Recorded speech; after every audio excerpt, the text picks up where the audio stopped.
Olá, estamos iniciando aqui mais uma live, uma super live, e hoje será uma live com a participação especial do Ari, o Ari Brito, que daqui a pouco vai estar com a gente, nos aguardando o pessoal entrar. Nós vamos falar sobre um tema muito relevante no mundo atual, ainda mais nessa época da pandemia, né? Como as pessoas acabaram se tornando muito mais ansiosas com o tempo, né, com todas essas dificuldades, essas questões que estão acontecendo. Há um ano e meio que a gente vive nisso, e vamos ver algumas maneiras de aprendermos a lidar, não é, com essa nova realidade, com esse novo normal. O Luiz está entrando, e Marubai, Márcia, Gabriel, a Cida, oi Cunha, Ângela, bem-vinda, Cassiana, Samantha, boa noite, Jeff, Clau, bem-vindos a todos. Se vocês quiserem ajudar, vamos compartilhar aqui no aviãozinho para chamar mais pessoas. Olha o Ari aqui chegando também.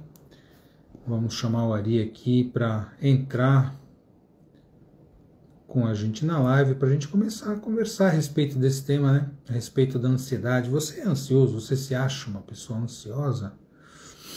Vamos ver aqui. Será que nós somos ansiosos? Será que você é? E como fazer para lidar com isso?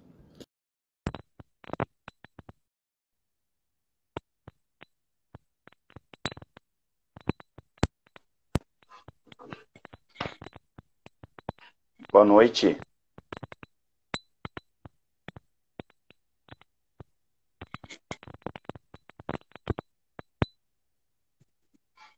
Sim. Agora eu parei de te ouvir aqui. Parou de ouvir? Agora voltou. Voltou. Tudo bem? Que bom estar aqui Graças a Deus, junto super bem. novamente. Mais uma live. Que bacana.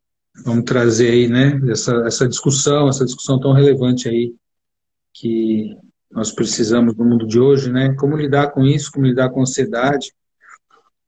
O mundo parece que entrou no modo ansiedade, né?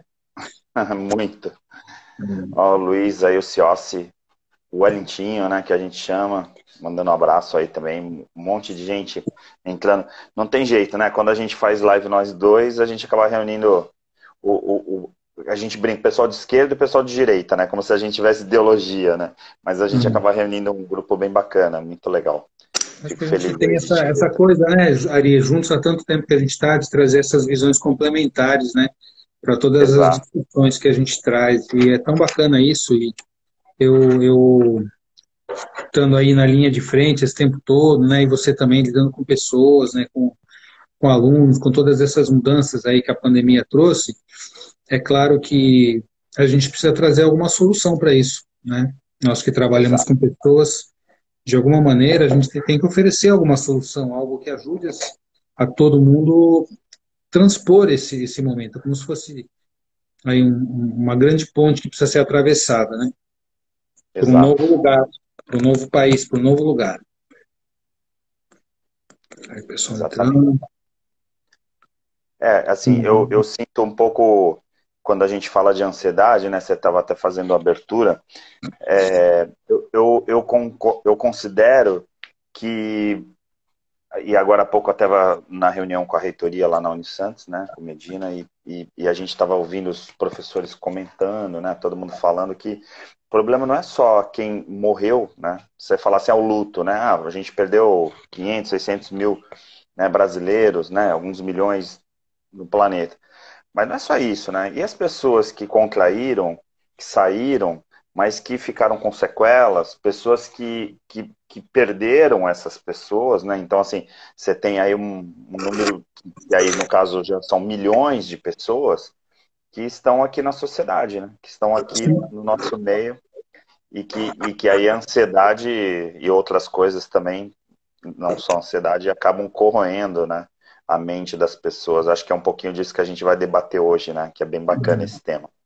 A gente já sabe que tem até uma subnotificação, né?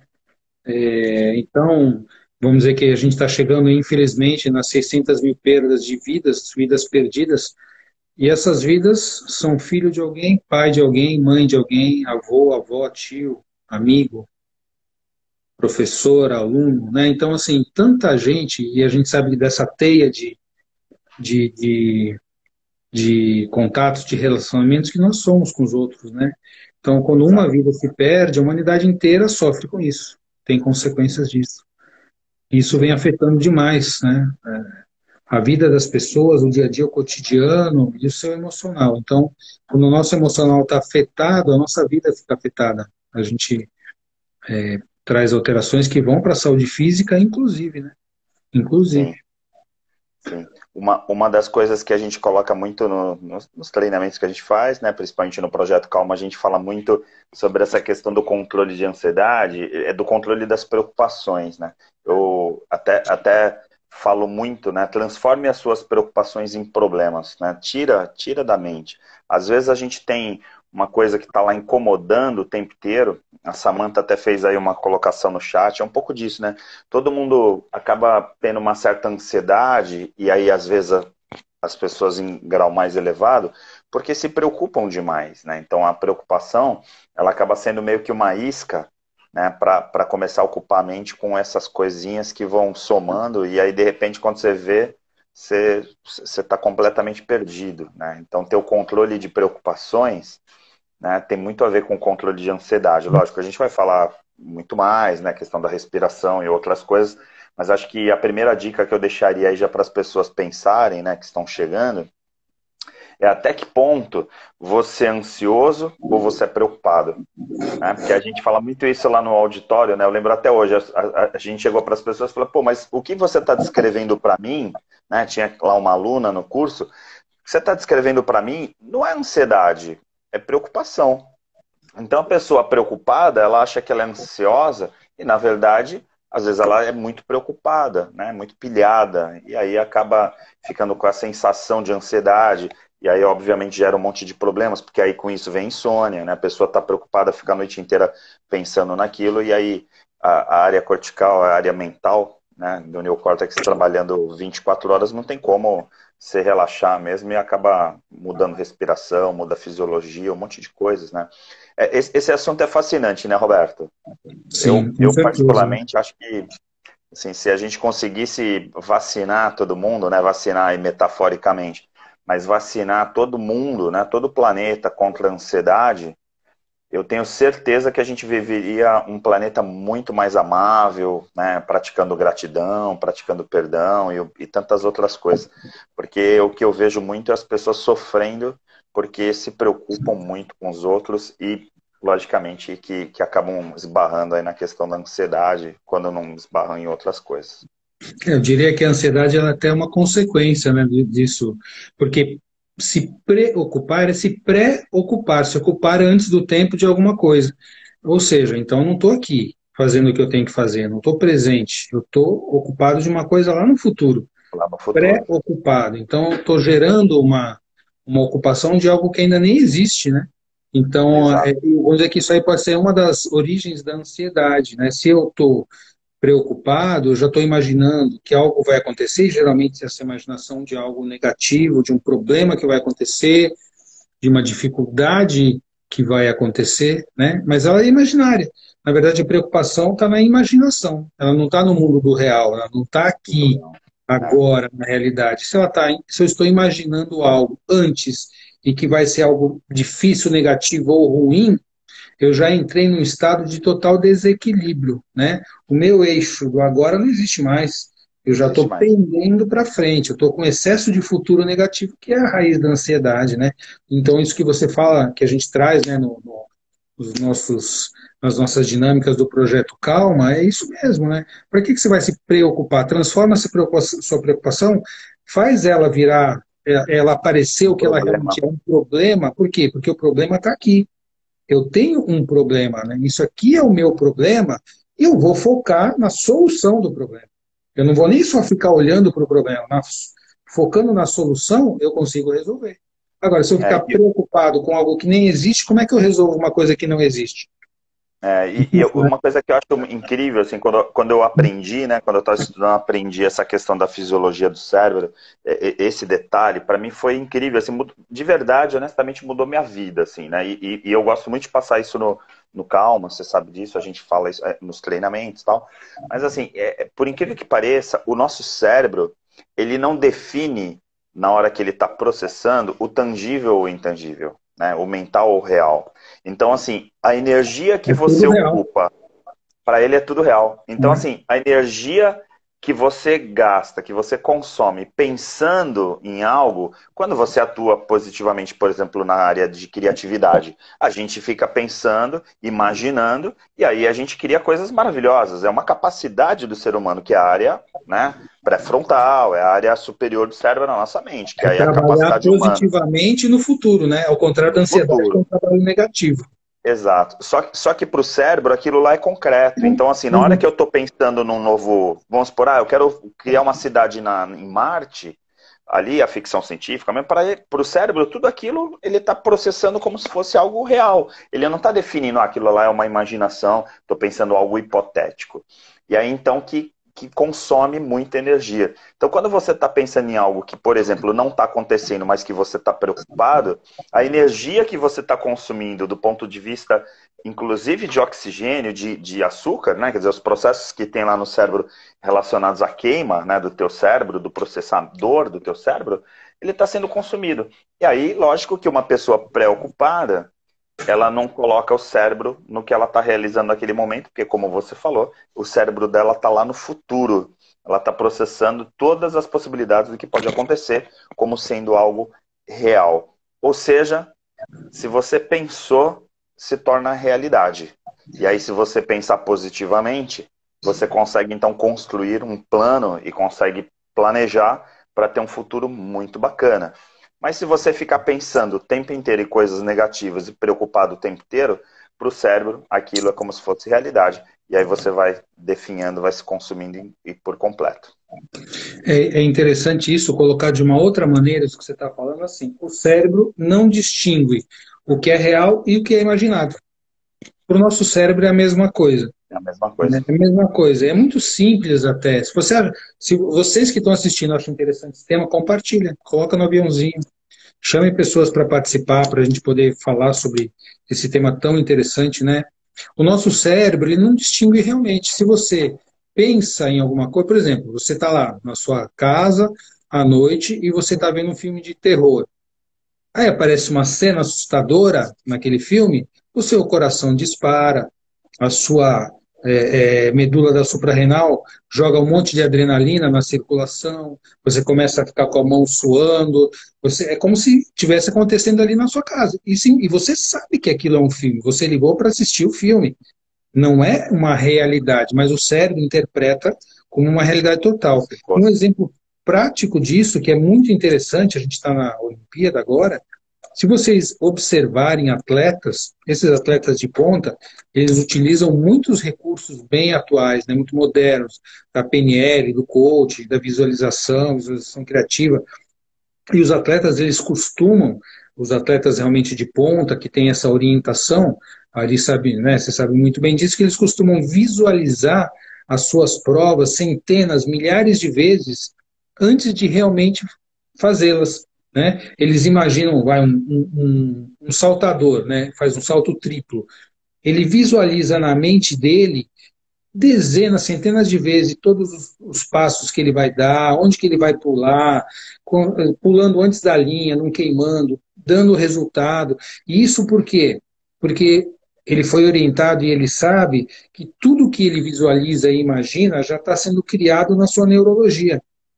E aí, quando ele vai fazer isso no campo, na prática, o corpo já tem uma facilidade, porque já encontra o padrão neural feito, construído, e o corpo treinado, é claro, né? Não adianta só você visualizar e não Tem treinar. que ter a parte Né? motora. Você tem que ter a parte motora para coadunar com aquilo. E aí o resultado certamente vai ser muito mais facilitado. Então, a gente podendo utilizar esses recursos ao nosso favor é algo fantástico, porque é como se fala, nós estamos ajudando a criar uma realidade. Então, se a gente inconscientemente cria uma realidade negativa de problemas, quando a gente, de preocupações, de dificuldades, quando a gente fica imaginando coisas negativas no futuro, a gente, pelo contrário, pode visualizar e usar todos esses recursos para criar potencialidades e coisas positivas na nossa vida também. Com certeza. Olha, tá enchendo aí a sala, um monte de gente, Marcelo Catarino, Adriana Amaral, né, sua colega, um monte de Maravilha. pessoas aí, a Samanta, um monte de gente, pessoas que já fizeram nossos treinamentos e tal. O Marcelo Catarino falou que ia participar dessa live só para perguntar sobre o cachorrinho do meu prédio, se ele tá bem. Porque ele tem uma piada interna, porque teve um cachorro aqui no prédio que se soltou tal, e foi atropelado, né? E isso me chocou tanto. E aí o Marcelo fica provocando, toda vez ele fica falando, vou perguntar. Então eu já jogo para abortar, porque aí senão eu vou ficar preocupado, ó, aí eu vou ficar pensando sobre isso, então eu já mato a preocupação nisso. Ou seja, transformar as preocupações em problemas é uma dica muito inteligente, porque você traz o que está no imaginário para o concreto. E aí você então fala assim, vamos lá, vamos colocar então aqui o que efetivamente eu posso entregar de solução para esse problema. E muitas vezes, a verdade as preocupações que a gente tem não são problemas nossos. A gente fica muito preocupado com coisas dos outros, e aí, logicamente, que acaba distraindo, né? Acaba disfarçando. E aí, nesse momento, muitas vezes eu ouço, e você também, né? A gente ouve as pessoas falando, eu sou muito ansioso. E aí, então, vamos lá, ansiedade não é preocupação, são coisas diferentes. Uma pode levar a outra, mas a gente tem que atuar na causa, que é o controle de preocupações. De a gente começar a se preocupar menos com as coisas que acontecem ao nosso redor e começar a olhar mais para dentro da gente também. Esse é um bom caminho, né? Porque senão a gente acaba entrando naquele famoso triângulo dramático de Karpman, né? O triângulo dramático. O Karpman, um autor da análise transacional, na década de 60 desenvolveu essa teoria, né? Para quem não conhece. E essa teoria fala de três figuras de relacionamento. Então, é a vítima, o vilão, o acusador e o salvador. Quando você falou dessa questão de a pessoa ficar muito focada no problema dos outros, geralmente é uma pessoa que tem uma dinâmica do salvador. Eu preciso resolver, eu tenho que fazer. Aí aquela pessoa que fica, além dos seus, ou até para não olhar para as suas questões, fica focado no problema, resolver, ajudar, fazer tudo por todo mundo. Na verdade, não é ajudar, é salvar. E a gente não consegue, por quê? Porque, na verdade, cada um traz as suas dinâmicas de ansiedade, de preocupação, porque tem que aprender alguma coisa com aquilo.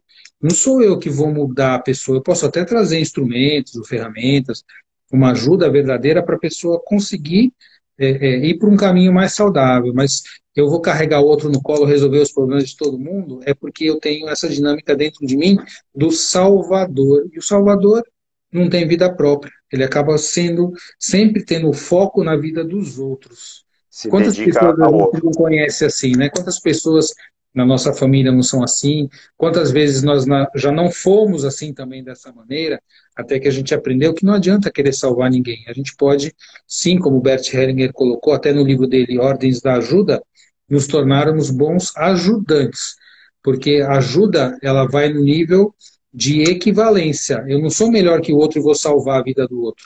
Eu posso aqui ajudar o outro numa relação de troca. E aí a gente vai aprendendo a se relacionar de uma maneira mais saudável, né?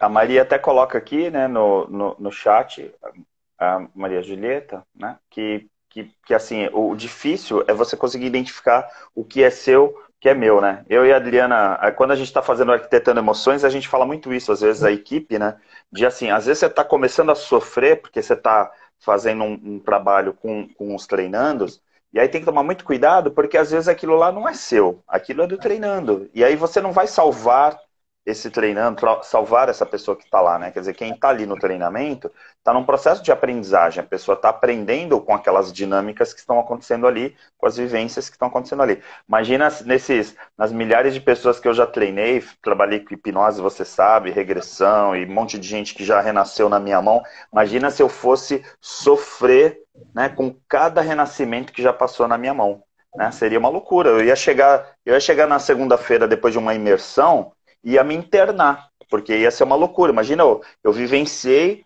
né, centenas de pessoas ali naquele momento, tal, uma centena de situações. Então a gente tem que tomar muito cuidado. E aí a melhor forma de separar o que é meu e o que é seu é colocando no papel, né? É trazer para o tangível, né, para o concreto. Pode parecer bobagem, mas só de você anotar num pedacinho de papel, numa agenda, colocar no celular, na hora que você coloca no papel, aí o cérebro olha assim e pensa, peraí, mas eu estou preocupado com isso? Mas isso aqui não é meu. E aí, o papel do Salvador, como o Roberto colocou, né, que você coloca essa questão do triângulo dramático, muitas vezes envolve a questão da autoestima, né, Roberto? Quer dizer, a pessoa está com a autoestima um pouco comprometida, e aí ela não está conseguindo se ver, ou não quer se ver, e aí ela fica naquela de querer ajudar todo mundo, para ela poder ser reconhecida pelo meio que ela vive. E aí, por causa dessa busca, desse reconhecimento, que aí tem a ver com o sistema dopamínico, né, o sistema de recompensa, ou seja, toda vez que eu te ajudo, vem uma sensação de prazer, né, de gratidão, e aí essa sensação vai te alimentando, chega uma hora que você está ajudando cada vez mais os outros, e aí Se você torna vai dependente. desaparecendo, fica dependente dessa dopamina. Exatamente. Isso acontece com todos os vícios, né?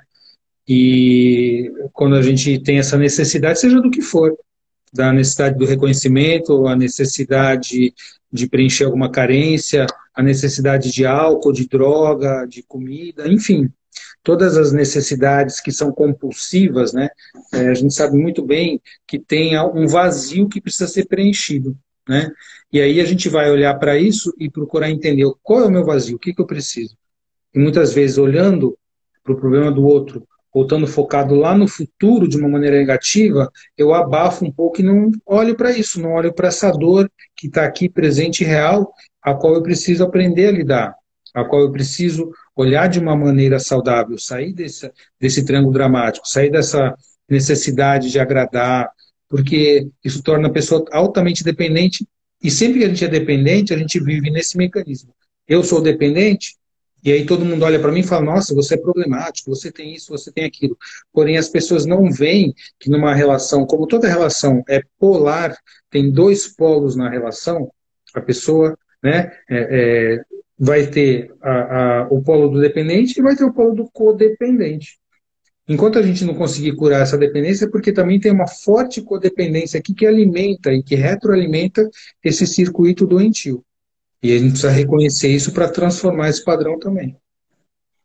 Perfeito. Olha, a quantidade de pessoas que estão escrevendo aí no chat, as pessoas participando, Ronange, um monte de gente, né? A participação está muito, muito forte aqui, todo mundo, né? E aí essa questão da ajuda realmente é muito forte para todo mundo, né? E aí é aquela coisa, né? E aí de novo a Maria coloca aí como sair, né, do problema do outro. Veja que aí eu gosto muito do Stephen Covey, né, dos 7 hábitos, essa questão da interdependência, né? E aí lá no Marca, particularmente, a gente trabalha muito a dinâmica dos triângulos, né, dos vértices. Quer dizer, você pode ter uma interdependência e conforme você vai dando autonomia para a pessoa e ela começa a cuidar dos próprios problemas, você automaticamente vai cuidando dos seus próprios problemas. Então, assim, enquanto você... É que nem liderança. Enquanto eu estiver fazendo as coisas para as pessoas da minha equipe, significa que eu não confio. Pode ser que a equipe fale, poxa, é muito legal trabalhar com o Ari, com o Roberto, porque eles fazem tudo para mim. Só que, na verdade, indiretamente eu estou falando que eu não confio em você. Porque se eu confio em você, eu quero que você faça, né? Eu delego a ação para você, porque eu confio em você. E aí, quando você começa, então, a deixar o outro resolver o problema, seja um filho, seja um parente ou um amigo, você está dizendo para essa pessoa com muito amor, olha, eu estou confiando em você, porque eu sei que você tem capacidade, tem competência para resolver essa questão, para resolver esse problema. Agora, quando eu trago os problemas dos outros para mim, primeiro que eu estou colocando um ar de superioridade como se eu fosse melhor do que o outro para resolver o problema dele. E segundo, eu estou falando para ele que eu não confio nele naquele momento para resolver aquele problema. Então, tem que tomar uma atitude, né? Tem que tomar uma decisão em determinado momento e dizer assim, eu vou continuar achando que eu sou superior aos outros e resolvendo o problema de todo mundo, ou eu vou começar a confiar nos outros e começar a delegar os problemas, cada um resolver os seus problemas. Isso é muito grave quando acontece numa relação pais e filhos, por exemplo, porque a mensagem, quando os pais querem fazer tudo, querem resolver, aí eu faço, filho, deixa, eles não estão vivenciando a função materna e paterna saudáveis, né? Porque a função materna que vem no primeiro momento é você cuidar e essa criança se sentir protegida, amada e segura. E isso faz a mãe junto com o pai, quando ambos estão presentes, né? A próxima fase é a função paterna, é ensinar essa criança que está crescendo a ir para o mundo, para o desafio, para o diferente, né? Ousar fazer as coisas, ter coragem, né? E aí a gente tem que abrir essa possibilidade. Ah, não, é perigoso, não pode, deixa que eu faço, eu cuido. Não, deixa que eu te dou mesada, você não precisa trabalhar. Esses pais permanecem dessa maneira, sendo necessários, e a função dos pais é se tornarem desnecessários, porque aí os filhos aprendem a ir para a vida por si só. Então, se meu filho hoje precisa de ajuda, precisa que eu faça tudo por ele, já é um adulto, é dependente financeiramente, eu sou o codependente que estou mantendo essa situação. E aí vai naquela dificuldade que a gente falou. E a Maria Julieta fez uma pergunta que você falou, e o final da frase dela, como sair disso sem consciência pesada, né? Na verdade, não dá para a gente sair, se a gente for olhar para uma maneira de solução, Ô, de nenhuma Roberto, situação desculpa, como inocente. desculpa e abrir um parênteses aí, né? Que consciência pesada, entre aspas, para mim vem a sensação de culpa, né? É A como gente sair está sem falando de culpa. culpa. E esse assunto da culpa, a gente estuda muito isso na formação da constelação, né? Por quê? Porque não dá para um adulto não ter culpa. E eu vou explicar como é que é isso, porque não é aquela culpa que todo mundo fala de culpa, da religião traz culpa, o pecado traz culpa, não é nada disso. A gente está falando assim, o adulto ele precisa fazer uma escolha. Eu não quero ser culpado de nada, eu quero ser inocente. Inocente é só a criança. A criança é Não inocente. faz O nada. adulto não é inocente, então ele tem que escolher entre duas possíveis culpas. Ou eu vou escolher uma culpa infantilizada, ou eu vou escolher uma culpa adulta. A culpa infantil é assim, todo mundo espera que eu faça isso, eu tenho que cuidar da minha família, eu tenho que fazer isso, tenho que fazer aquilo. Se eu não fizer, né, eu vou sentir culpa, então eu vou lá e faço. Só que assim, eu também vou sentir culpa se eu me manter preso a um padrão de dependência, codependência e necessidade infantil dos outros. Por quê? Eu vou sentir culpa de não estar sendo adulto, de não Sim. conseguir me desprender dessa situação. Então é uma culpa infantil. Ou eu escolho a culpa do adulto e é assim, olha, eu sinto muito, eu entendo a necessidade de vocês, mas ela não condiz com um lado adulto. Né? Então eu deixo vocês resolverem isso, o que eu posso ajudar, eu ajudo. E de repente isso também traz uma culpa, por quê? Porque geralmente a gente entra na família desde que a gente nem nasceu, está na barriga da mãe, etc. Geralmente cada um de nós entra na família com uma função. E essa função ela pode ser inconsciente, que os pais projetam nos filhos, ou pode ser consciente. Porque tem pais que falam assim: não, esse filho é o que vai cuidar da gente quando a gente envelhecer. Ele vai sustentar a gente, ele vai levar a empresa da família adiante, ele vai ser o advogado, porque a família toda é de advogado. E aí, se a gente não corresponde a essa expectativa de ser um projeto desses pais, dessa família, a gente vai sentir muita culpa. E isso aí Sim. gera uma ansiedade num grau imenso. Então, ou eu vou assumir essa culpa do adulto e falar, olha, eu sinto muito, tem muitos filhos que fazem isso, né? Faz a faculdade que os pais queriam, toma aqui meu diploma, agora eu vou ser feliz. Agora eu vou Agora embora. eu vou Exato. fazer o que eu quero. Isso Para mim, traz uma Roberto, culpa, mas também liberdade. para mim está muito relacionado à responsabilidade. Quer dizer, se você tem uma autorresponsabilidade, e aí tem a ver com o que a gente fala muito, né? Tá aí o Tucci, Ronange, né? As pessoas que nos acompanham, né? No universo que a gente circula, né? Eu e você. A verdade é que a gente está falando, no fundo, de propósito. Né? Quer dizer assim, qual é o teu propósito? Né? O que você está fazendo com a tua vida? Você está assumindo a responsabilidade pelo que você é, pelo que você veio fazer aqui, na tua família, no teu trabalho, no teu grupo, ou seja, nas diversas conexões que você tem. Então, na hora que você começa a assumir responsabilidades, você automaticamente muda o teu mindset de não simplesmente chegar e falar assim, poxa, eu estou me sentindo culpado porque eu não estou cuidando da minha filha, eu não estou cuidando da minha empresa. Veja, quando eu estou com a minha filha, eu não vou sentir culpa porque eu estou com a minha filha e estou com a empresa largada. Aí eu estou num treinamento no final de semana, numa imersão, e minha filha está abandonada. Aí eu vou sentir culpa porque a minha filha está abandonada. Não, a culpa, né, que a gente está falando essa questão da culpa, da consciência pesada, tem a ver com as responsabilidades que você assume. E aí eu não preciso estar ao final de semana de uma imersão pensando que eu abandonei minha filha, porque eu não abandonei minha filha. Porque eu, mesmo não estando presente naquele final de semana com ela, a responsabilidade da minha filha continua sendo minha vida. Por quê? Porque o meu propósito tem relação com ela. E aí, então, quando a gente fala de vidas com propósito, e aí tem a questão da missão, do posicionamento, tudo que a gente discute no Projeto Calma de forma bem profunda, vem um pouquinho essa diminuição da ansiedade. Porque a ansiedade está diretamente ligado a essa questão de você estar num lugar, mas talvez gostaria de estar em outro. E aí, então, tem a ver com o futuro. Porque, assim, eu só vou estar com a minha filha amanhã. Ou então eu estou trabalhando, eu só vou estar com a minha filha mais tarde. Então aí gera uma ansiedade, porque eu começo a pensar, será que ela está bem? Será que ela está abandonada? E aí vem então essa consciência pesada que a Maria colocou e que você explicou tão bem, né? Porque na verdade seria assim, nossa, eu não estou confiando em quem ficou cuidando dela. E aí, claro que isso não é uma realidade. Não é uma Lógico. realidade com certeza, né? Então a gente tem que realmente abrir mão, delegar e fazer algumas escolhas, né? Isso é tão importante.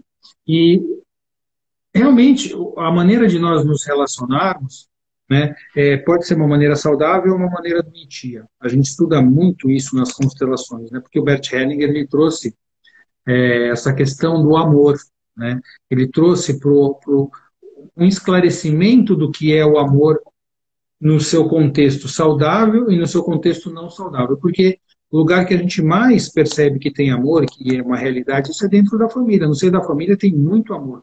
Até nas Sim. famílias que têm mais problemas tem muito amor. Porém, é um amor que é vivenciado de uma maneira infantil, sem ordem, não respeita as ordens do amor, o pertencimento, a hierarquia, equilíbrio de troca. E aí todas as nossas famílias são assim. Nós somos assim. Nós estamos aprendendo, passo a passo, a caminhar por uma direção um pouquinho mais saudável. Ninguém Sim. pode falar assim, A eu sou Fátima até totalmente colocou resolvido. ajudar o outro a se ajudar. Perfeito, Fátima. É isso. Exato, Psicóloga exato. tem essa visão que é isso, né? Quer dizer, o próprio profissional, né? Você como psicóloga sabe disso, quer dizer, o próprio profissional, né, da psicologia, ele tem essa ideia de acolher o outro, né, para ele poder se ajudar, né? Então, assim, a gente não vai entregar soluções, a gente vai dar instrumentos, né, força para ele poder se ajudar. É diferente, né? Então, assim, por isso que a gente tem que tomar muito cuidado, a gente tem falado muito isso, particularmente, né, no Pessoas de Valor, lá no programa, quando a gente entrevista, tudo, tomar muito cuidado com essas pseudoterapias e tal, porque de repente tem muita gente que não tem uma formação, não tem um preparo, e fala, olha, agora eu sou terapeuta, agora eu sou hipnólogo, eu sou não sei o que, tarará, e aí tá fazendo um estrago muito grande, porque muitas vezes está aconselhando, falando o que é para o outro fazer, quando na verdade a profissão é exatamente ao contrário. Quer dizer, a última coisa que a gente tem que fazer nessa profissão, né, trabalhando com mente humana, é falar o que a outra mente tem que fazer. Né? A gente tem que ajudar o outro a se ajudar. Perfeito, Fátima. Exato, a Fátima é psicóloga, ela tem muito conhecimento, ela sabe muito bem disso, né? O profissional psicólogo, e a gente vê até mesmo, existem muitas terapias. A própria Política Nacional de Práticas Integrativas e Complementares do Ministério da Saúde tem 29 práticas integrativas. Dentre elas, meditação, aromaterapia, constelação familiar, homeopatia e acupuntura como especialidades médicas, são 29 especialidades. E aí você fala, mas será que todas são boas? Sim, todas são boas, não estavam lá na política, mas será que a gente está falando da especialidade ou a gente está falando do profissional? Porque tem profissionais e profissionais, né? Exatamente. Tem pessoas que fazem um curso de fim de semana e já saem querendo atuar. Qual é a motivação? Qual é o propósito que fazem isso, né? Ou então tem Sim, pessoas que se preparam muito teoricamente, mas não se preparam emocionalmente também. Né? Então, de repente, na constelação a gente sabe, quando você tem um constelador que não busca o tripé, e aí tem aquele tripé do terapeuta, primeiro é o conhecimento técnico. Então, toda a vida, e eu faço isso, você faz tudo, a gente toda a vida tem que se aperfeiçoar cientificamente, tecnicamente, não para nunca. O sim. outro é o pilar do autoconhecimento. Eu preciso me tratar, eu preciso buscar profissionais também para me ajudar. Eu também preciso me constelar. Então, a questão do autoconhecimento. Né? Eu preciso ter isso, porque se eu for um profissional que estou ali querendo ajudar, mas eu não tenho uma base, nem uma base emocional e nem uma base técnica científica, como é que eu posso ajudar as pessoas? Eu vou acabar, como diz o Hellinger, me emaranhando assim, criando mais problema, porque aquela pessoa que veio para ser ajudada, eu vou acabar atrapalhando ela. Né? Sim. E é até legal O falar. terapeuta só vai até onde, o terapeuta só pode ajudar o outro até onde ele já foi, não além disso. Exato. Exato. E é até legal falar essa questão da formação também, né? Porque, por exemplo, poxa, a gente vai se especializando, a gente emenda uma especialização atrás da outra, tudo. Então, até, né, lógico, na academia a gente está estudando diariamente, publicando artigos e etc., como a gente faz. E aí, assim, tem gente que vai se formar, e a gente, como professor universitário, a gente vai se formar, às vezes, a gente vê alunos, inclusive na pós-graduação, que não tem a menor condição, né? Justamente por não ter autoconhecimento, não ter essa outra parte, né, atitude, ter a menor condição de atender uma outra pessoa. Né? E aí, assim, essa pessoa pode se formar em psicologia, por exemplo. E por que não? Sim, Não é e com todo mundo certeza que se é forma. formado em psicologia. Vários se Né? formam. Por isso que na E psicologia, você sabe, a pessoa precisa passar por um processo terapêutico. fazer O terapia, estudante de lógico. psicologia tem que fazer terapia, e tem muitos que não fazem. E aí tem um terceiro pé do tripé que eu não falei, que é a supervisão. Então, a minha humildade é de saber que eu não sei tudo, eu não posso tudo. Então, eu estou me aperfeiçoando, mesmo assim, eu tenho o meu nível hoje. Que amanhã será Uhum. maior, e daqui a 5 anos será maior, e daqui a 10 anos será maior. Porque eu Sim. continuarei me aperfeiçoando. Tecnicamente, como pessoa, continuarei me cuidando, e enquanto eu precisar, e sempre precisarei, uma supervisão. É o terceiro pé do tripé do terapeuta. É. Autoconhecimento, conhecimento técnico e supervisão. Sim. E aí vem então para o mindset que a gente estava falando, né? Assim, você se considera ansioso, né? Que é um pouco a pergunta, o questionamento que a gente estava colocando, né? E aí entender um pouquinho esse mindset. Quer dizer, a primeira coisa que eu coloquei lá na minha abertura foi de a gente entender que nem sempre preocupação, por exemplo, é ansiedade, ou frustração, ansiedade, né? Quer dizer, existem outras questões que às vezes se confundem com ansiedade. Então a gente tem que tomar muito cuidado, porque às vezes a gente tem essa coisa de falar assim, eu me conheço, eu sou ansioso. E aí vem esse tripé da supervisão, às vezes precisa ter um profissional te ajudando para você poder entender de repente que o teu problema não é ansiedade. E aí você está ficando ansioso porque você acha que é ansioso. Então tem que tomar muito esse cuidado. E aí, como que a gente identifica o mindset do ansioso? Né? E aí o Roberto já colocou um pouco essa questão da cronologia. Normalmente a gente liga a ansiedade a colocar o cérebro no futuro. E aí então, para mim, um bom exercício que a gente tem que pensar, a gente usa um termo que é mindfulness, né? Então, assim, estar presente aqui agora, até que ponto você se sente no presente e quanto tempo você consome do teu presente. Então, assim, na prática seria, agora você está com essa live aqui, você está preocupado já com o que você vai fazer depois da live? Você está pensando no que você vai fazer amanhã? Ou você está focado nos ensinamentos que nós estamos debatendo aqui? Esse é o primeiro ponto. E aí, o quanto de qualidade você coloca no teu presente. Porque isso vai interferir drasticamente na questão de você identificar essa ansiedade. Então, assim, inclusive existem vários exercícios para isso. Mas, particularmente, se você não conseguir agora se concentrar nesse momento, pode ser que, por exemplo, você tenha transtorno de atenção e não tenha nada a ver com ansiedade. Então você pega um adolescente que não consegue ficar, e hoje em dia a gente tem muito multitela, né, com as crianças, então tá lá a criança assistindo uma série e não consegue ver até o final, aí um adulto procrastina porque ele não consegue terminar nenhum projeto, e aí você fala assim, eu sou muito ansioso, eu não consigo terminar nada do que eu faço. Isso não é ansiedade.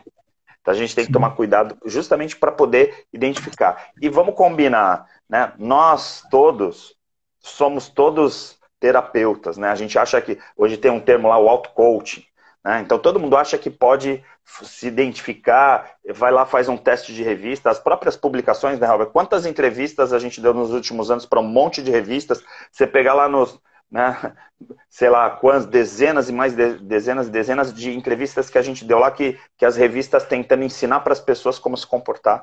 Aí, com todo respeito, e eu participo dessas entrevistas, eu sou colaborador tanto quanto você, mas vamos combinar que uma revista ou um livro de autoajuda não pode dar uma ferramenta para uma pessoa e achar que com aquilo ela já se conhece e a partir daí, então, ela já identificou, olha, eu sou ansioso e aí agora o que eu vou fazer com a minha ansiedade? Vou começar a tomar um Rivotril, vou começar a tomar um chá, né? Começa a se automedicar, quando na verdade o problema não tem absolutamente nada a ver com a ansiedade. Então, a dica que eu dou, desculpa ser prolixo, né? Mas a dica que eu dou nesse momento é você entender qual é a qualidade de tempo que você está colocando no presente. Então, quando você está, no meu caso, estou com a minha filha, qual é o tempo que eu dedico à minha filha? Ou eu estou com a minha filha, mas eu estou assistindo televisão. Ou eu estou aqui em casa, mas eu estou fazendo uma live. Se eu estou aqui em casa, mas eu estou fazendo uma live, então eu não estou em casa.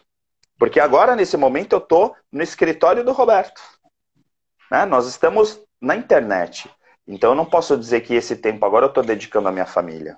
E aí, então, a gente tem que pensar, mindfulness, se colocar no estado presente é fundamental e ver qual é a qualidade desse presente que você está colocando. A partir daí, a gente começa a conversar. Quer dizer, esse é o mindset de falar, se coloque no presente.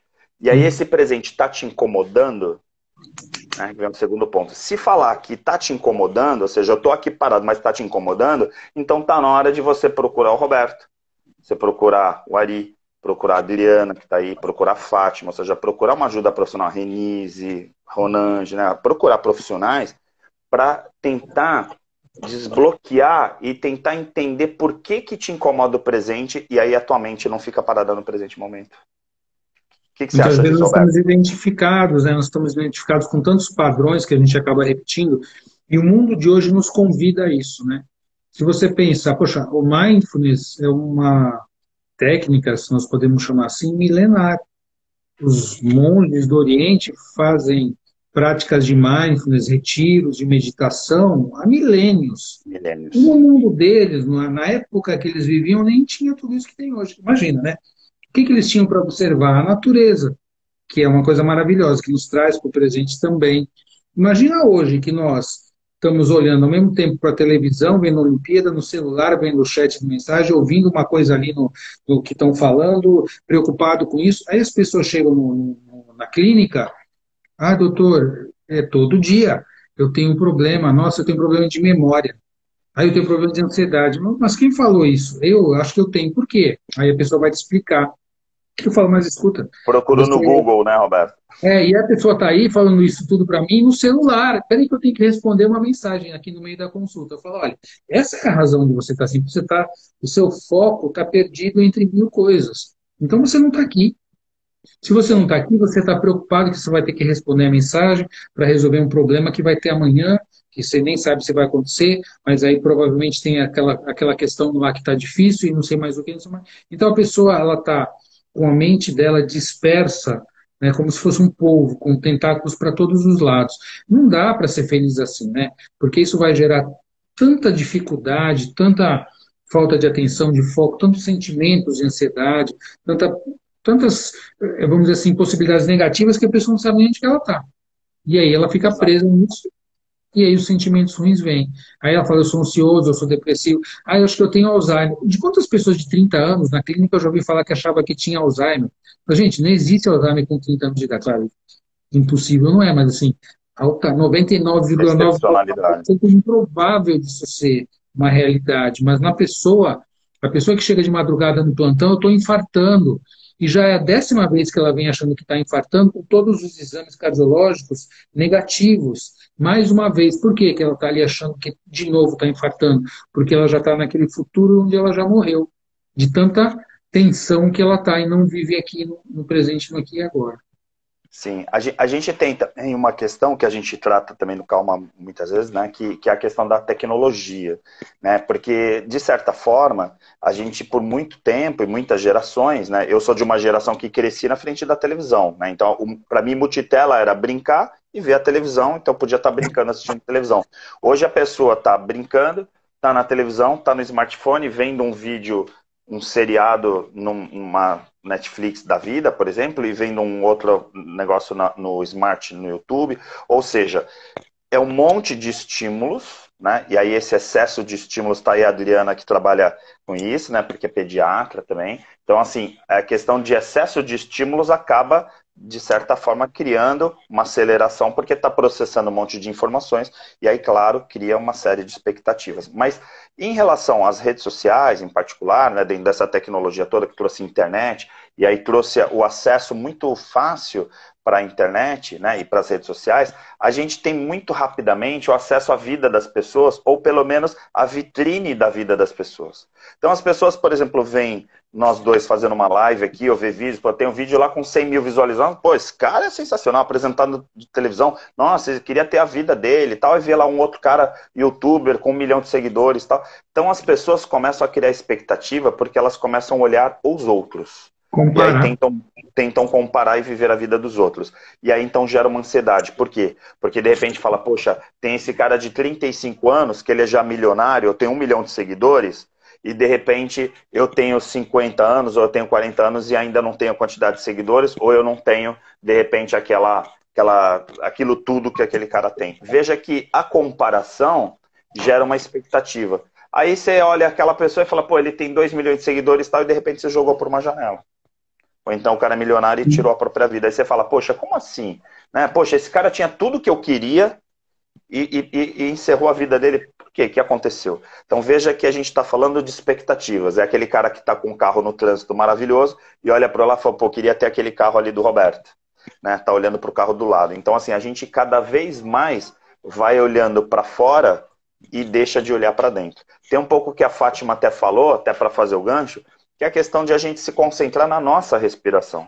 Às vezes a gente nem percebe que a gente está respirando completamente errado, né? Que é aquela respiração, poxa, se você tem um diafragma, se tem abdômen, tem pulmão, ou seja, nós temos um corpo perfeito, por que a gente não usa, né, todas essas competências de que cada órgão permite para a gente poder ter uma respiração mais saudável? Só que o que a gente faz? A gente tem tantos estímulos, e aí a gente acaba respirando cada vez mais rápido, começa a pupila dilatada, começa a ter problema de hiperventilação, um monte de coisas que acontecem, aí vai para a questão cardiorrespiratória e tudo mais, que eu não vou entrar nesse mérito.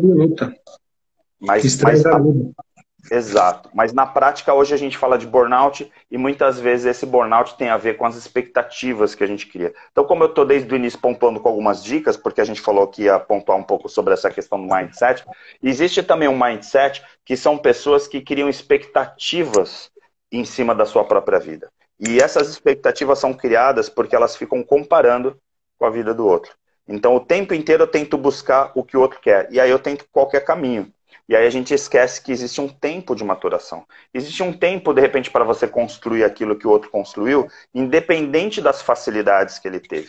Só que aí a gente fica com a ideia de que o sucesso e a felicidade e o bem-estar, né, para trazer um pouco a psicologia positiva também, essa questão do bem-estar, como se fosse vocacionado, né? Tipo, aquele cara nasceu, né, com sorte, então ele é feliz, ele teve sorte de ser feliz, e eu, infelizmente, tive o azar, eu não ganhei na loteria, não tive uma família, não tive isso, teve aquilo. Ou seja, o tempo inteiro comparando, a gente acaba não tendo, né, uma percepção de o que realmente a gente tem, né, que nos satisfaz, e o quanto é maravilhoso a nossa vida daquele jeito que a gente é, né? Então, respiração tem muito a ver com essa questão de a gente respirar com uma tranquilidade, poder centrar, né, de novo ao conceito de eu estou aqui agora. Além do que tudo isso é uma ilusão, né? Que eu olho para o outro, para o carro do outro, para a vida do outro, eu imagino, porque o outro também quer me passar essa aparência, que aquilo é uma coisa maravilhosa e perfeita. Então o outro precisa passar que o Jung chamou do conceito de máscara, porque a gente olha para o outro e vê a máscara que o outro quer projetar. Eu também olho para o outro e vejo o que eu projeto no outro. Então, na verdade, nós não sabemos quem o outro é. Eu posso estar imaginando, comparando, me comparando com o outro, achando que ele tem uma vida, tudo maravilhoso, e no fundo ele está depressivo, pensando em se matar. E eu não sei. Exato. E eu estou me comparando com o quê? Com uma ilusão, com uma imaginação. E por isso que sempre que a gente vive no mundo da ilusão e de uma imaginação não real, uma imaginação infantil, a gente vai sofrer, né? E aí as crianças são, hoje em dia, o que os pais buscam? Quando você... aulas, eu sempre dei aula para o curso de gestante, fazia dinâmica sistêmica com um casal gestante, a gente pergunta, o que você quer para o seu filho? E muitos, na barriga, ali na primeira gestação, o filho ainda na barriga, eu quero que meu filho seja um bom profissional, eu quero que meu filho passe numa faculdade. O filho está na barriga ainda, já estão pensando. E aí o que os pais fazem para que isso, teoricamente, supostamente, vá acontecer? Então o que a Adriana falou ali, crianças com agenda de executivo. Coloca essas crianças em escolas que priorizam o conteúdo, a gente chama de escola conteudista. A criança tem que estar ali, estudar, fazer 500 lições por dia, ter um intervalo para o lanche de 15 minutos e leva para casa mais horas e horas de lição e tudo mais. Para quê? Para que ela possa passar no vestibular, fazer uma faculdade e lá na frente ganhar dinheiro. Então, nós estamos muitas vezes também colaborando com essas falsas ilusões, expectativas irreais, para fazer com que as nossas crianças já cresçam num mindset de ansiedade, num mindset de obrigações, de projetos que nem são para elas, elas nem podem ser crianças. Elas têm que Uhum. ser mini adultos que estão sofrendo com os projetos e expectativas dos pais. E aí, sabe o que acontece? Vamos lá, né? Já que a gente está tratando, então, nesse lado da ansiedade com modelos, né? E aí, o que a Adriana trouxe é bem isso mesmo, né? Essa questão de agendas cada vez mais intensas, né? E estímulos cada vez maiores. A gente tem aí, por exemplo, um estímulo, quando fala assim, olha, as crianças não tiveram inteligência emocional, né? Então, agora começou, então, uma agenda de inteligência emocional, né? Para poder trabalhar, então, essa questão, né? Das atitudes e tal. Aí, o que acontece? Fala, ó, você precisa ter metas. Você precisa ter comprometimento. Aí começa a trazer competências executivas para as crianças, para os adolescentes. Aí você pega um adolescente que já quer ter uma startup com 13 anos, porque ele quer criar um canal no YouTube e tal, para ficar milionário e tal. Ou seja, a gente constrói modelos cada vez mais destruidores de mente. Porque aí você fala, poxa, será que esse menino é ansioso? Será que esse menino vai sofrer de ansiedade? Né? O cara está sendo criado para ter ansiedade, né? É diferente. Então a gente tem que tomar muito cuidado, porque na prática a gente também tem aí a questão da educação, a gente cria uma educação para a ansiedade, né? Então a gente tem que tomar muito cuidado, porque aí é a questão dos nossos valores mesmo. O que você quer para o teu filho? Que ele seja bem realizado, que ele tenha bem-estar, que ele seja feliz, ou que ele seja uma pessoa de sucesso? E aí, na maioria das vezes, quando a gente conversa com as pessoas no dia a dia, né, a gente vê implicitamente que as pessoas querem que o filho tenha sucesso, né? Vide aí a médica que tirou o perfil da filha com 2 milhões de seguidores, todo mundo caiu matando, que absurdo, tal, porque tirou o perfil dela, aquela coisa toda. Então gerou uma polêmica enorme, você vê aí os princípios e valores da sociedade, né? O Quer que é dizer, sucesso? Exatamente. Pergunta para esses pais, o que é para o seu filho? O seu filho ter sucesso significa o quê? No fundo, os sim, pais querem que os filhos sejam felizes. Mas com um mundo em que você fala assim, não, mas meu filho só vai poder ser feliz se ele for para o mercado de trabalho, se ele ganhar dinheiro. Então fica uma expectativa que o filho precisa corresponder e competir. Aí o filho já vai hoje para as competições desde pequeno. Né? O mundo de competição não é de colaboração, de cooperação. É um mundo de competição. E é óbvio que, claro, competir de uma maneira saudável, tudo bem. Mas não é o mindset que as pessoas têm hoje, inclusive para os seus filhos, né? E aí essas crianças se tornam um projeto, elas têm que corresponder a esse projeto que os pais trazem para ela, por amor, óbvio, com a melhor das intenções, mas muitas vezes gerando expectativas irreais, além das possibilidades desses filhos, e que vão trazer sofrimento. Então, tudo aquilo que os pais queriam para os filhos, no final das contas, vai se transformar no contrário. E os pais vão ser obrigados a ver os filhos sofrendo, crescer e sofrendo. E não é o que a gente quer para os nossos filhos. A gente quer que eles vão para o mundo e, aliás, que eles vão construir um novo mundo. Com que sim. parâmetros? Né? De que maneira que esses jovens, essas crianças, vão construir o mundo de amanhã, que vai estar na mão deles? O que eles trazem para isso? Por isso que eu gosto, aí não tem jeito, né? Eu há décadas cito o Paul Adler, porque realmente ainda é muito pontual para mim, assim, sempre atual, né? Que é o psiquiatra norte-americano que traz aquela coisa do tripé da liderança, né? E que tem a ver com os próprios pequenininhos, né? Eu, de certa forma, norteio um pouco quando eu tô com a Maria Clara, tá tentando passar também esses princípios, que é aquele tripé, né? Da humanidade, clareza e coragem. Então, assim, em alguns momentos você vai ter que ter coragem para falar pro teu filho algumas coisas desagradáveis, não contar com popularidade. Você quer que teu filho ache que você é legal ou fazer a coisa certa? E isso vai ter que nortear a vida inteira, porque nem sempre você vai ser o cara com 2 milhões de seguidores, né? Será que o cara com 2 milhões de seguidores hoje é uma referência de uma pessoa ideal? Né? É referência para o outro? Vai ser um vértice para o outro? Ou ele simplesmente... Porque hoje em dia eu compro 2 milhões de seguidores. Coisa mais fácil que tem é comprar seguidores hoje em dia com as ferramentas que tem aí. A questão é o número que importa ou é o conteúdo que você está gerando? Então entra a questão da relevância para gerar engajamento. Então a questão da coragem é isso, né? De você realmente assumir as tuas responsabilidades, como a gente falou anterior. Agir com o coração, né? Coragir.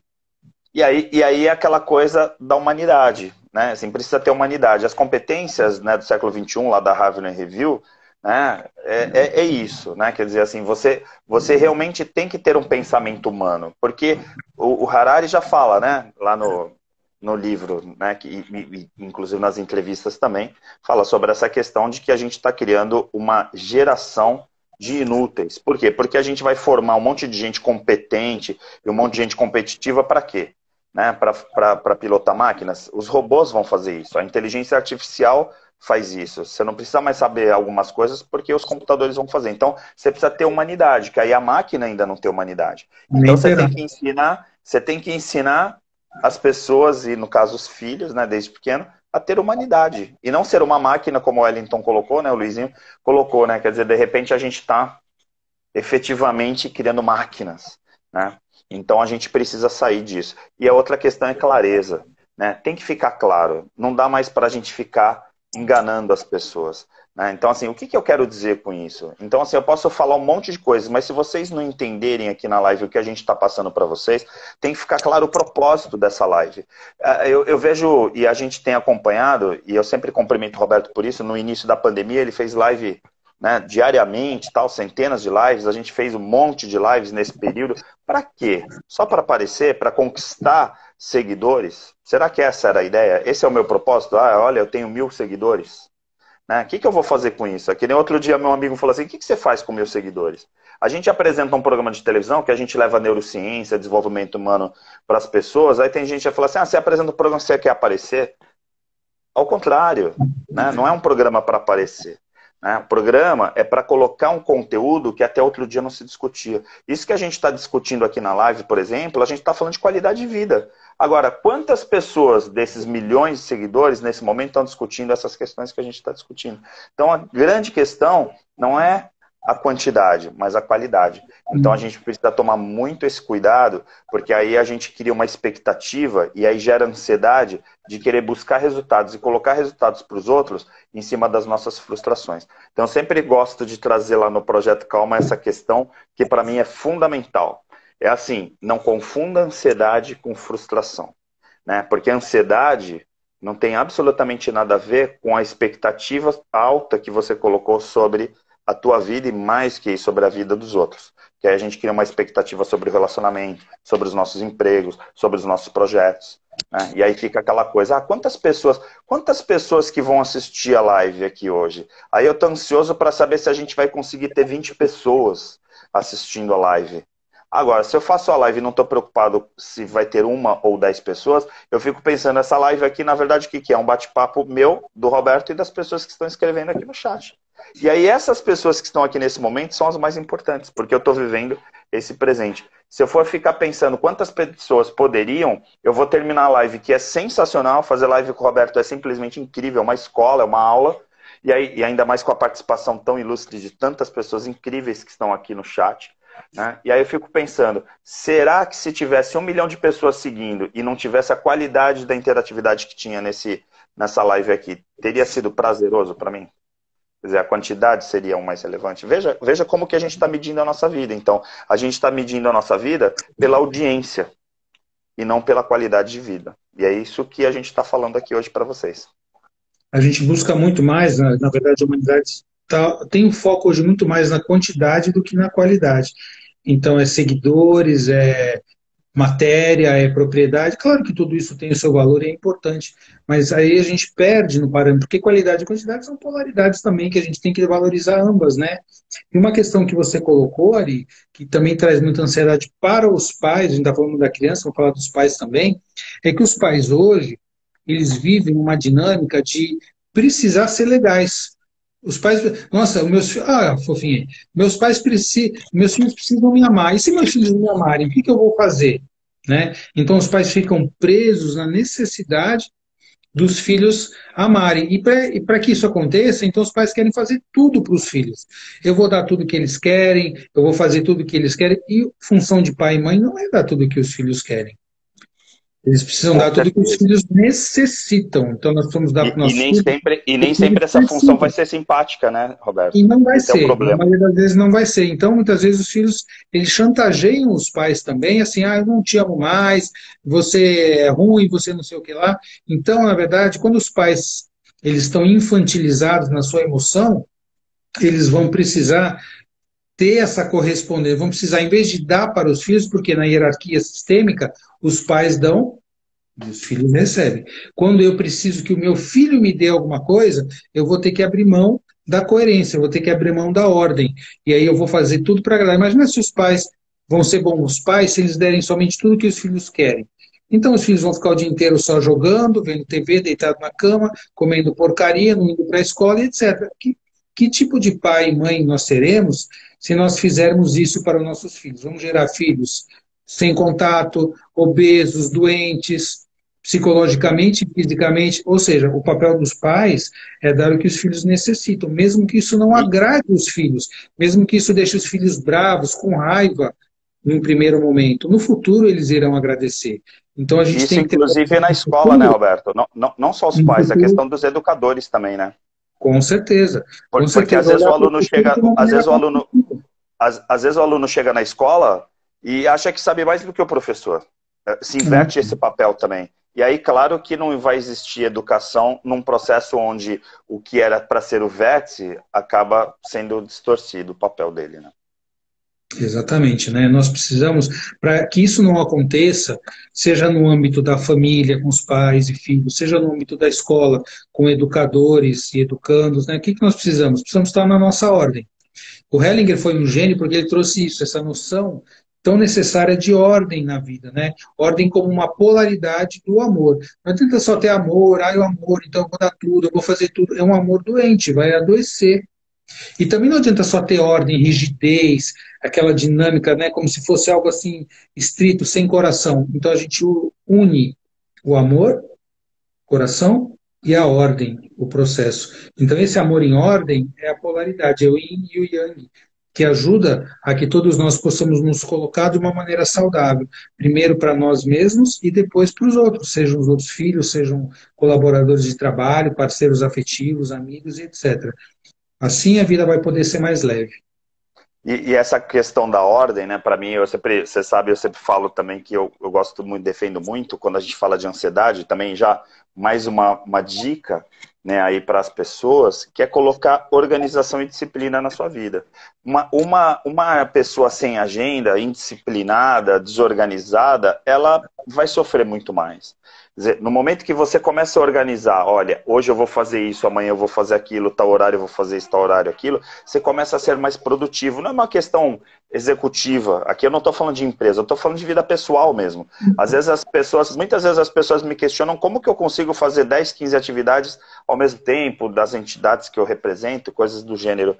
É porque simplesmente eu não fico 24 horas com a minha mente fazendo uma única coisa.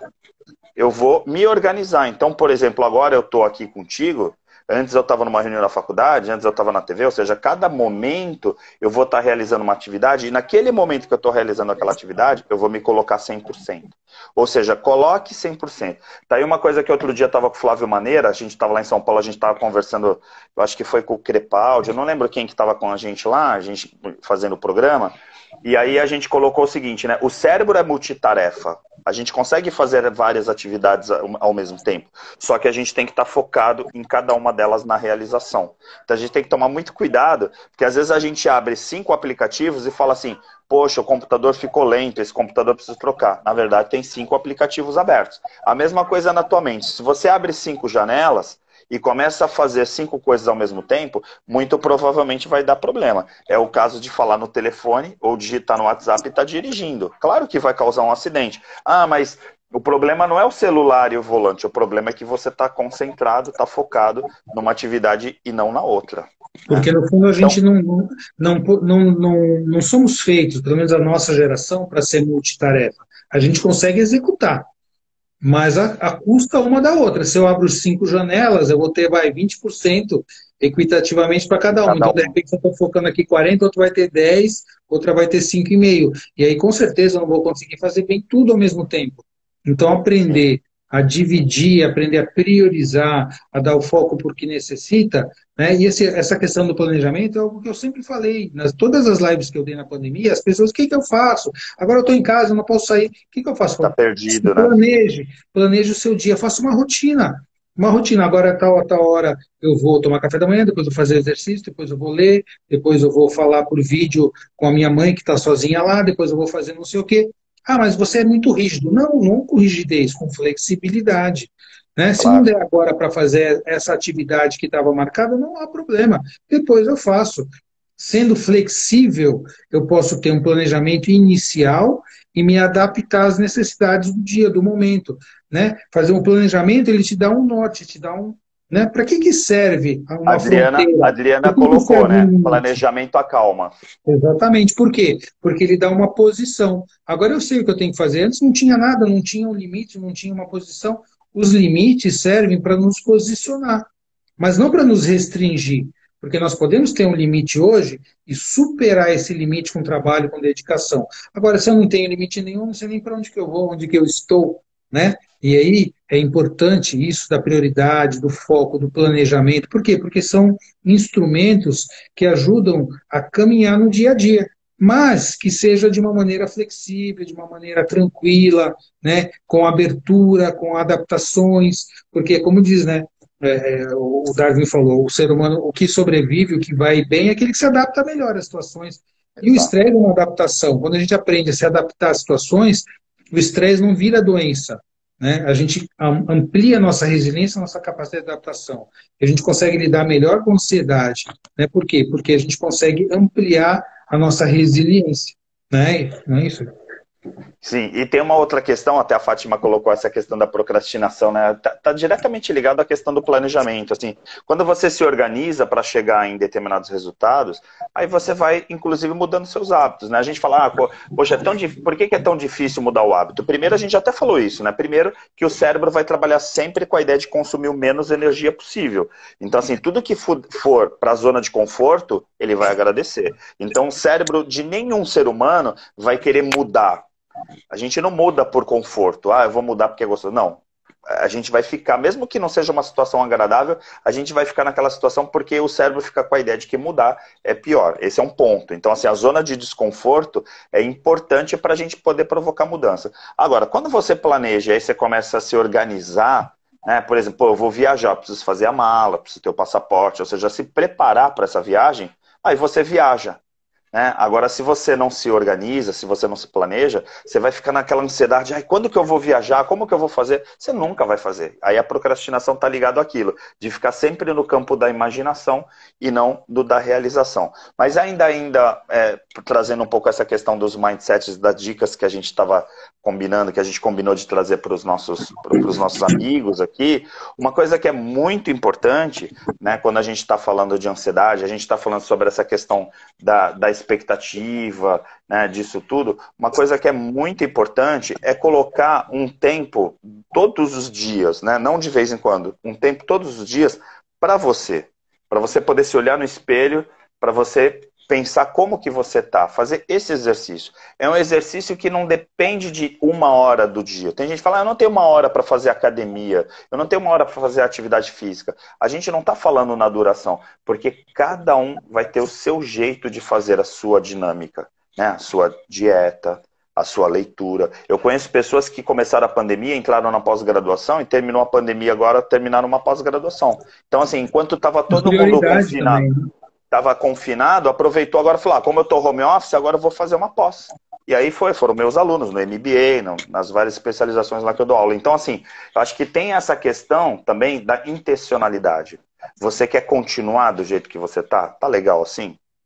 Esse é o grande ponto. Então, precisa fazer esse exercício diário. E não entre naquela ideia de que, não tá bem, né? Preciso mudar. O verbo precisar, tá aí a Ronald que não deixa mentir, né? Quando a gente fala no marca, é precisar ou querer. Se você precisar fazer alguma coisa, você vai fazer sem prazer.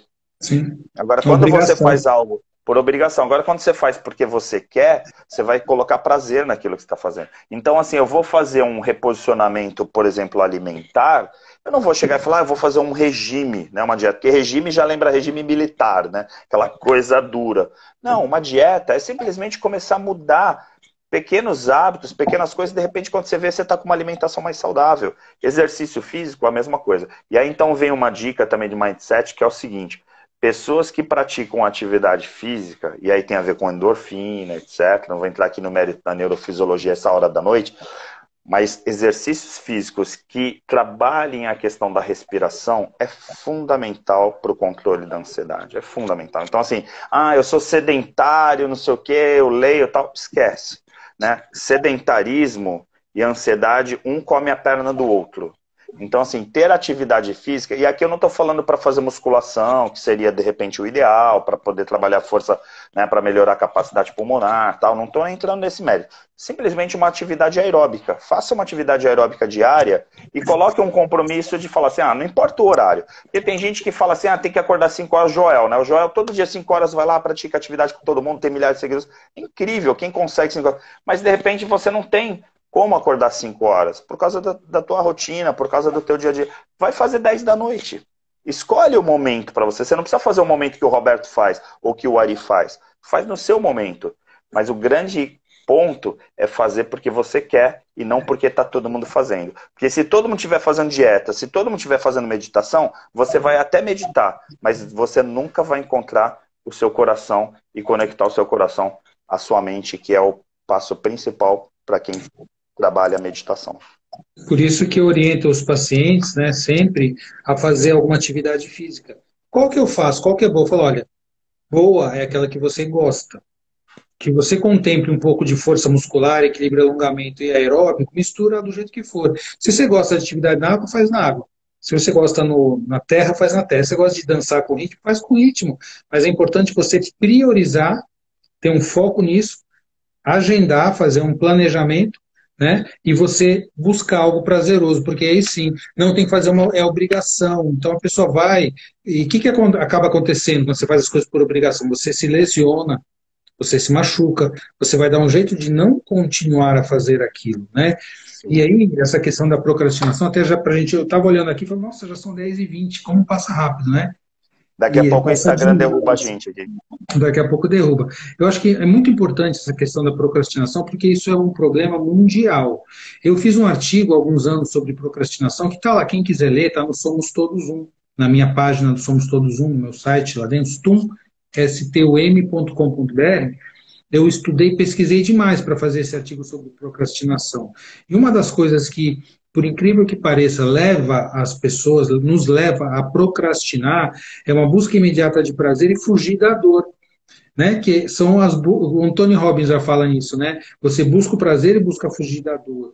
Então, se eu não faço algo que é, de repente, ali uma obrigação que está me consumindo muito, eu vou fazer uma outra coisa, até como um escape, de repente vou limpar alguma coisa que me deixa mais tranquilo, na tentativa de fugir da dor, de fugir do estresse e da ansiedade. Porém, a longo prazo, isso me derruba, porque se eu deixo de fazer uma coisa que agora é importante, quando ela virar urgente, eu vou ter que fazer de uma maneira correndo, com muito menos qualidade, e vai gerar no futuro muito mais estresse e ansiedade, que era o que eu queria impedir num primeiro momento. Procrastinação tem a ver com em todas essas dinâmicas, todos esses mecanismos, né? E é importante a gente poder aprender com isso e fugir disso, fazer algo diferente, mais saudável. Agora eu te pergunto, Roberto, a gente está em flow ou não? Fazendo essa live? Com certeza, 100%. Que é o ideal, né, de a gente alcançar flow, é quando a gente está autorrealizado. Desde a primeira vez que nós trabalhamos juntos no Projeto Calma, acho que foi 10 ou 11 anos atrás, eu exatamente não lembro, eu lembro que eu perguntei para você, Ari, vamos programar como é que vai ser a nossa palestra? Você falou assim, não, depois a gente vê. Isso tem muito a ver comigo também. A minha mulher sempre fala assim, a Márcia fala, nossa, mas você já planejou o que você vai falar? Como é que, onde é que você vai agora dar a tua entrevista? Eu falei, não sei, daqui a pouco eu vejo, mas já falta meia hora. Eu falei, mas meia hora eu chego, eu sei que é perto. O que você vai falar? Não, é um assunto que eu sei que eu gosto, eu sei que vai sair. Claro que a gente precisa, isso faz parte do planejamento, por quê? Porque já está dentro também.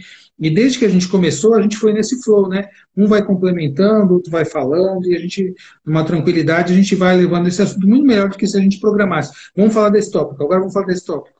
né? É, lógico.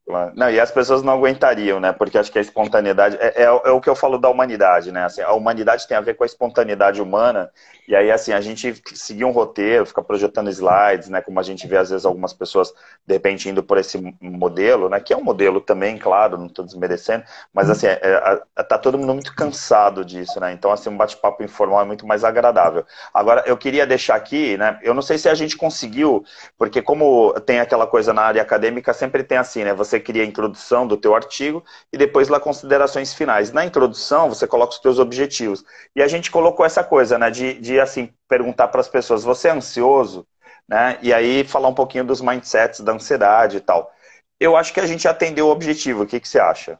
Eu acredito que sim, né? Pelo menos como é uma live, né? Isso não é um curso, não é o projeto Calma, isso são reflexões do projeto Calma que a gente trouxe para as pessoas pensarem, para ver se faz sentido. Eu sempre falo assim, né? Isso faz sentido para você? Então, o Tuti está aí, né? Faz sentido para Exato. você? Se faz sentido, gente, tá tudo certo, as coisas vão se encaixando. Quando a gente traz uma informação e faz sentido, e às vezes as coisas que você fala, nossa, caramba, caiu uma fichinha aqui. As coisas que eu mesmo falo, eu falo, nossa, caiu outra fichinha que eu mesmo falei. E assim a gente vai indo, e com certeza as colaborações que as pessoas trouxeram, e também todos que estão aqui também estão no estado de flow, de fluxo, de dinâmica, como a Fátima falou, está todo mundo em flow aqui. Porque se a pessoa Sim. continuou até o final, depois de 1 hora e 20 de live, 1 hora e 15 para 20, é porque nós estamos num flow, né? Nós conseguimos Sim. trazer reflexões, pensamentos, dúvidas, questionamentos, nenhuma certeza, mas muitas possibilidades. Então, acho que a gente cumpriu o nosso objetivo. Sim, perfeito. Então, e aí é legal porque quando a gente fala de flow, por exemplo, tem o Mihaly, tem o Seligman, né? Assim, a gente não precisa, por exemplo, ficar dando teorias para as pessoas, porque de repente assim, ninguém nem sabe de repente sobre o autor, né, sobre as bases teóricas, mas aí a gente precisa estar bem informado, a gente que tem que buscar esse conhecimento para a gente poder falar algo coerente e não ficar falando coisas que acabem com a mente das pessoas. Acho que isso é super importante. Então, quando você se inscreve num projeto que a gente toca, né, seja o Projeto Calma ou qualquer outro projeto, é ter essa segurança, assim, poxa, o Roberto é constelador. Não, o Roberto é médico, eu sempre falo isso, o Roberto é médico, é psicólogo, tem um monte de especialidades e também constelador. A mesma coisa o Fernando, né, que também é médico. Então, assim, a gente tem que tomar muito cuidado, e aí nesse sentido eu assino embaixo com o Bruno, né, o Bruno Faria sempre tem essa coisa do anti-coaching e tal. Não é que ele não defende uma técnica ou outra, tal, mas ele tem que ter propriedade, tem que ter preparo. Porque aí a pessoa faz um cursinho no final de semana e vai lá querer mudar a mente das pessoas e faz um estrago muito maior. Né? Gratidão, obrigado pelo convite. Né? A Adriana colocou aqui, ó, para terminar, bem à noite. Gratidão, perfeito. Muito legal, obrigado, Adriana, Ronange. Nossa, foram tantas coisas. Eu confesso para você que, embora eu tente ser multitela, multitarefa, eu cheguei uma hora aqui que eu já não estava mais conseguindo acompanhar o chat, de verdade. Eu vi que tinha muitos comentários, a gente tentou integrar aqui na conversa, mas foi muito bom. Obrigado pelo convite, Roberto. Agora, eu vou deixar então o convite aberto aqui, é o seguinte, né? Talvez aqui, daqui a uns 15 dias, sei lá, a gente fazer de novo nossa super live, mas aí vamos fazer lá no Instagram do Ari Brito para a gente revezar, porque senão a gente cansa muito a audiência de um e de outro. Um equilíbrio de troca, né? Como sempre, a gente procura equilibrar a troca, porque isso é que faz os relacionamentos, né, entre pessoas equivalentes dar certo, quando a gente consegue equilibrar a troca. E aí a gente equilibrou a troca também com o pessoal que estava junto, trouxeram colaborações fantásticas, aí o pessoal que estuda, que participa, tem aí a Valéria, né, a Ronange, até minha prima entrou aí, a Ivete, né, o pessoal que estava aí, a Fátima, o César, tanta gente bacana, tanta gente que tem um conteúdo tão bom, né, e buscando trazer uma colaboração. Então, eu não costumo ver lives em que as pessoas participam tanto quanto nas nossas, né? Exato, exato. Isso é muito bom, é algo que eu fico muito feliz de poder perceber isso, né? Então, deixo a minha gratidão a você, Ari, que é um cara que eu respeito, eu admiro, gosto demais e acho muito bom a gente trabalhar junto. Vamos crescer nesse projeto Calma aí que o mundo está precisando, né? Vamos trazer isso mais e mais a cada vez. Gratidão a todos que participaram aqui junto com a gente, que trouxeram suas dúvidas, que trouxeram esclarecimentos também, né? E fazer parafraseando a Ronange não, desculpe, a Rosana, que também está aí, né? Que hoje é só gratidão, né? Então, hoje é só gratidão. Com Obrigado, certeza. Roberto. Hoje sempre, Forte né? Hoje abraço. sempre. Gratidão a Obrigado. todos. Obrigado, Obrigado, Luizinho. Um gente, e até abração a a todo próxima. mundo que acompanhou. Até a próxima. Até a próxima. Um grande abraço para vocês. Valeu. Tchau, Ari. Tchau, tchau.